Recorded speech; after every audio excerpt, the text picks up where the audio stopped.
After my brother cursed at me for taking a walk down his subdued suburban street with his daughter, my niece, angry, insidious, accusing sputters in the middle of the street for all the neighbors to hear, just like they do on talk shows, I left him, his home, my niece. I didn't speak to him for 3 months. How, I wondered to all who had listened to me, to my indignation, could he treat me that way?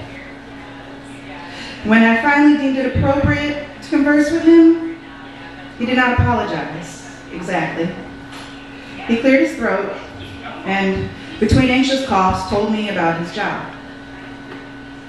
Before our family gathering, before we stopped speaking, before I wouldn't return his calls, he had met a dead man. The news called him mad, and no one knows if Rebecca was going to leave Madman, but he shot her first. Then anyone else he could find close by. An uncle, 2 teenage girls, a total of 7 others, including Scott, her 11-year-old nephew.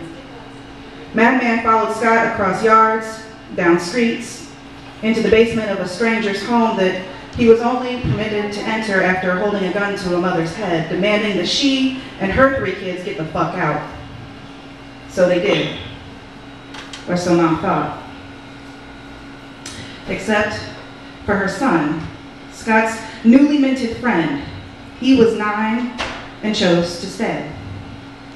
He stayed beside Scott, in front of a madman, down in a basement, behind a water heater. He stayed with the gun and the threats and the shooting and the blood. He stayed so that Scott didn't have to die alone.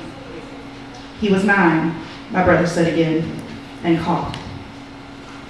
It wasn't exactly an apology from him or me, but I think he heard my tears, my shame.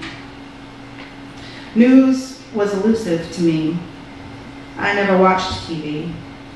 I rarely asked particulars of his work. I didn't seem to get along with cops any better now that he was one. I didn't know a madman had happened, or that what was my baby brother would be one of the first on the scene.